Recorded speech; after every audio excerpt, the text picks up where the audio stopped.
Hey guys, how's it going? Srey here. Today I want to talk about Li-Ming. Li-Ming is a mage that does burst damage. She can either do the burst damage from close up or far away, and she does both roles pretty well. If she's close up, she's pretty much an all-in hero, and if she's far away, you're going to be doing sustained poke burst damage. So Li-Ming fits in pretty much any kind of comp, no matter what, as long as your comp isn't too reliant on backline heroes. So obviously you don't want three mages on your team. You usually only want one. So you don't want like Li Ming and Jane on your team because they both do kind of burst damage and they rely on abilities. So you'd want like a Li Ming and a Vala on the same team, be perfectly fine. She's good on any map, except I might want to shy away from her on our Infernal Shrines because all of her abilities are skill shots and they get stopped by the little minions on the point, so that makes it very hard to deal effective damage to the enemy team. So she works in any comp. She's good against pretty much any hero, and she's has a relatively high skill cap, but not the highest skill cap in the game. So let's go over her abilities really quickly. Her Q is a skill shot that shoots three mini skill shots, and they go wherever your cursor is. It's a 3-second cooldown. They also do 50% reduced damage to structures. Her W is a charged arcane orb that goes in a straight line and grows the further it goes, and it does more damage the further it goes as well. And her E is just a short range teleport. Her passive resets all of your cooldowns, including your heroics, when you get a takedown. That includes assists or just near. So obviously, if you're versus heroes like Mercury or the Lost Vikings or even Rexar's Misha, then you'll be able to get more resets. However, this does not work on Abathur's clone. So if you kill the clone, you don't get a reset off that because it doesn't count as the actual hero kill. So I will say right off the bat that Li-Ming has several builds and is one of the heroes that has the most diversity in her talent builds in the game. She has quite a few options at every single tier, and I don't think that can be said for too many heroes. It also it's also she's also one of the few heroes that actually has different talent builds even in competitive. So it really comes down to your gameplay style. I'm going to list all the talent builds in this video, uh, but I'll start off by saying my preferred talent build and what I think is the strongest overall. So I think Li Ming works best as a long-range burst poke hero. So basically, you just throw your W, your Q out, and you just wait for those to come on cooldown, and then you uh, keep poking again. You never really commit or go deep into the fight. You always stay at max range for your abilities. And I think that she's good at that because her range is quite long, and she also has some of the highest burst damage in the game. So level 1, Power Hungry is what I always take. You get more mana from globes, which is actually very helpful, and you also get 10% ability power increase. So although Li-Ming doesn't have mana problems in team fights, she definitely runs out of mana once you're poking consistently in um, over the duration of a longer fight, or just when you're poking the enemy team. So Power Hungry not only helps you with your mana, but it also grants 10% ability power. It's more effective than Astral Presence because Astral Presence only gives you the mana generation when you're below 25% mana, whereas Power Hungry constantly gives you increased mana generation just by being near lane. The only time I wouldn't get Power Hungry is if I'm on a map um, like Battlefield of Eternity where there aren't really any globes. And in that case, I might go Astral Presence if I think I'll really need the mana, otherwise I'll probably just go Force Armor. Force Armor is a really good ability that you can take if the enemy team has any kind of uh, burst, but it's not damage over time kind of burst, if that makes sense. So, for example, KT's W, Living Bomb, will chew through all of your Force Armor charges with just one bomb, as will Sylvanas' Shadow Dagger. It's because it procs multiple times. Each proc destroys a charge of Force Armor. So you want to use it versus a hero like Nova, who doesn't have a lot of ways to pop Force Armor. It's also fairly good versus heroes like Zeratul. So Force Armor um, will always be more effective in team fights than any of the other options here. Power Hungry might be a little bit more effective overall since it gives you not only does it give you 10% more damage, but it also helps your mana cost significantly. And Li-Ming does have fairly low mana costs. She actually has some of the lowest mana costs in the game, but the trade-off is that her mana costs or her cooldowns are quite low, and when you get resets, you're going to be using a lot of mana in fights and a lot of abilities. Aether Walker is pretty much globally trash, and you should essentially never go it. It used to be good with Calamity at 7 when you're trying to burn down the Immortal on Battlefield of Eternity, but now that Calamity no longer affects um, It only affects heroes. Aether Walker is pretty much useless. You should never get this talent. So generally, you should go Power Hungry. At level 4, I always recommend Triumvirate. So you can go Dominance, which gives you 20%, it heals you for 25%, 20% of your max health when you get a takedown. And this is good if you're going an all-in kind of teleport build, which is not the build that I'm going to be recommending first. But this is a build that you can go where you basically just go for resets, and if you get one kill, you can kill their whole team. So I prefer Triumvirate, and if your Arcane Orb hits an enemy hero after traveling at least 50% of the base range, its cooldown is reduced by 50%. So this means the cooldown is reduced from 8 seconds to 4 seconds, and that gives you quite a bit more uptime. So you can see here, um, that's reduced by 4 seconds, and you can see here, it's still reduced by 4 seconds. So you don't have to hit enemies that are necessarily that far away. The other option is Charge Blast.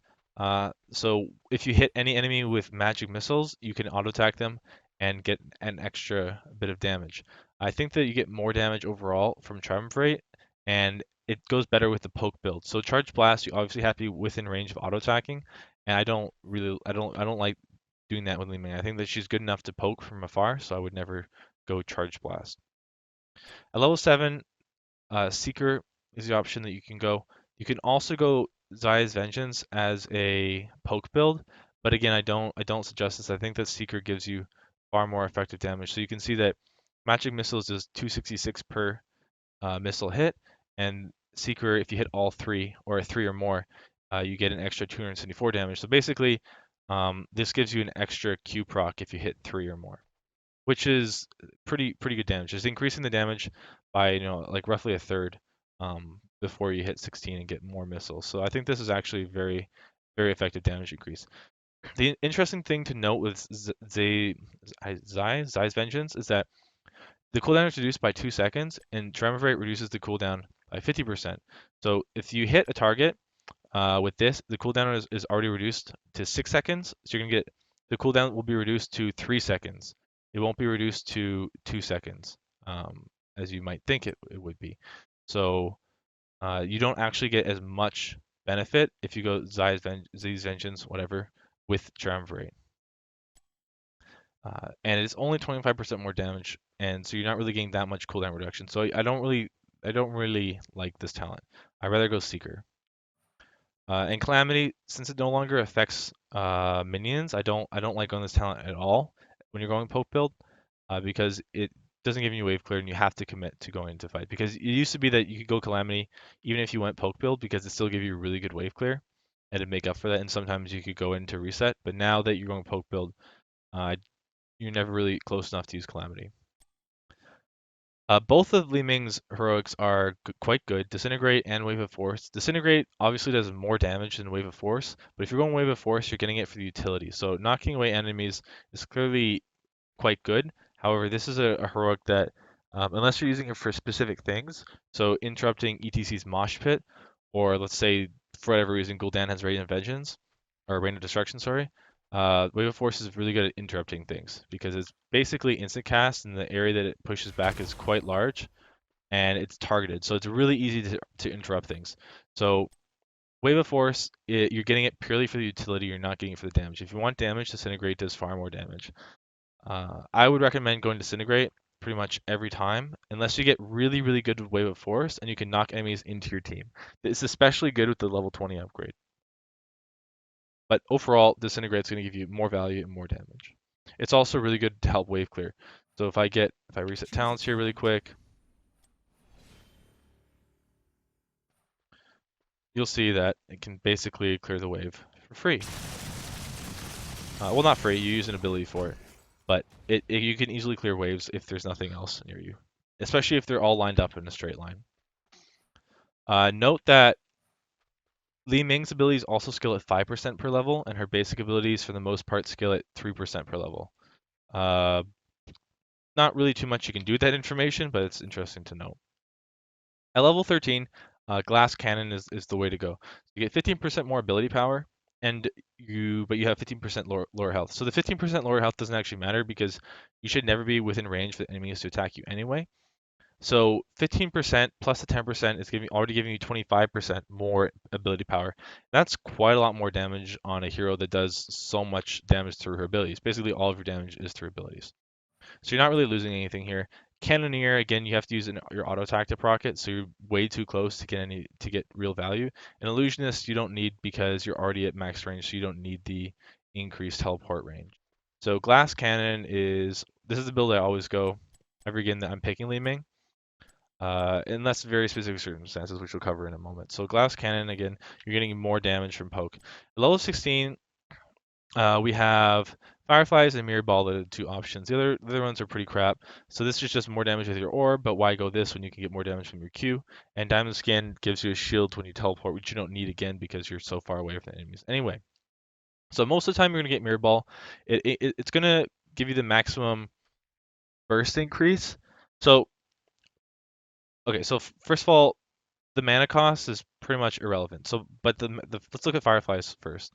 The Fireflies drastically increases the missile speed. So you can see normal Q and Fireflies Q.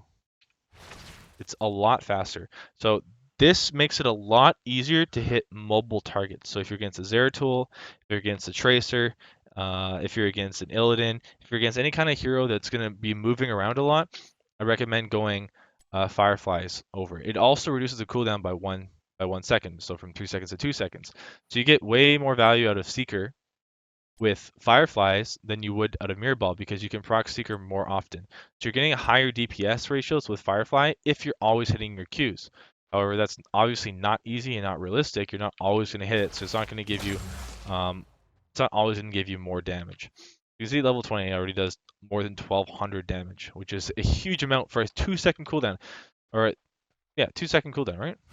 Yeah, 2 second cooldown. You're doing 1,200 damage. You're doing like 600 damage more a second just with your Q. That's a massive amount of damage. And it's 1,200 burst damage. So no other hero in the game has a 2 second cooldown that is 1,200 damage. But of course, you have to actually hit those. So if you look at Mirror Ball, you're gonna get more damage. Oh, I got the wrong ability. You're gonna get more damage from Mirror Ball in terms of burst, but Fireflies is better for heroes that are more mobile. So if we look at Mirror Ball here, it's going to do even more burst. You're going to get 1,800 plus damage. And this is without Power Hungry at level 1. So if you have Power Hungry, you're doing 10% more. Well, not 10% of 1,800 because that's not how the math works. But basically, Mirror Ball gives you more burst damage. And it's better for heroes that are against heroes that are slower. So if they have less mobile heroes, say like a Thrall or something, that are easier to hit, then Mirror Ball is better. If they have more mobile heroes, then you're going to go Fireflies. At level 20, you want to go Temporal Flux, which is a slow. If your team lacks CC, if they lack crowd control, because it makes it easier to land your abilities in your team. It's easier for your team to follow up on your combo as well. And you want to go Talrash's Elements if your team has less, or your team already has a lot of CC. Archon Pure Power is pretty much total crap, always. And Repulsion you should always go Repulsion if you go Wave of Force, because the Repulsion effect is huge. Increases the knockback distance, and it also increases the cast range by 100. So that's a lot of utility from this. So you can actually easily catch people out with the Repulsion upgrade at level 20. So this is the build that I go. So I'll go Temporal or Talrash's, and I'll usually go Mirror Ball. Usually I don't go Fireflies, but both are good. And with Talrash's, there's nothing really specific you want to do. So you'd want to, the most optimal combo is if you use your E first, and then, you do a full combo like this. That actually doesn't use the full effectiveness out of it, but you're still doing a ton of damage on a short cooldown. So the other builds that you can go, you can go Force Armor, obviously, if you're against heroes that are going to burst you, or you don't have a healer or something. The other build you can go is you can take Dominance at level 4, Calamity at level 7. Again, either Disintegrate or Wave of Force. Illusionist. If you go Calamity, you always go Illusionist. And then probably go Fireflies here, maybe Mirror Ball. Probably not Diamond Skin. I still don't like the Diamond Skin option. Let's say Fireflies. Fireflies also works well with Force Armor because each time you Q, you get one charge, a maximum of one charge. And since you have a 1 second lower cooldown with Fireflies, you're gonna get more Force Armor procs. And then at level 20 again, whatever option you want. And basically, what this build is, it allows you to deal with, especially if you have Fireflies at level 16. This is a really good build to deal with like a Zeratul or a Tracer, or your team is like a full burst comp or something. So all you want to do is you'll combo and you'll get blink in, and the Calamity does more damage than Secret does in burst, significantly more damage. You can see that it does almost twice as much damage. So if you're going for a burst combo, you get way more burst out of Calamity. And since you're going for burst anyway, you won't have time for the reset from Triumvirate, so you just get the heal from Dominance, and you can blink in. And since you're blinking into fights with Calamity, Illusionist is better. Um, so basically, with this is your team will go in, you blink in, and you get a reset, and then you just blink around and kill their whole team. And so that's this build. And again, this build is for mobile heroes. So like it could be an Illidan, it could be a Tracer, it could be a Zeratul, could be, or it could just be if your team has a lot of bursts, so like an ETC Tyrande, a Kerrigan, Jaina. Probably not Jaina, but maybe Jaina if your team also has some kind of backline hero that does sustained damage. But yeah, so that's the teleport build. And the last build you could go is so those are the two main builds, and those are the two builds that are using competitive. The last build isn't using competitive, but I do think it has some viability. So you can get Force Armor or Force Armor or Power Hungry at level 1. Let's say Force Armor, and you go Charge Blast, and then you go Calamity, and then you go Disintegrate or whatever at level 10. And then at 13 you go Cannoneer. I know I just said you should never go Illusionist. You should always go Illusionist with Calamity, but bear with me. At 16 you go Fireflies, and at 20 you go whatever you need. So let's say Telrashes. So this build is just, I don't even know what this build is. Um, so you basically, it's an auto attack and on hit build, and you do a ton of damage. I think it's the maximum amount of damage you can do with Li-Ming in terms of sustained damage. So what you're doing is you're getting a ton of proc damage. So when you're queuing,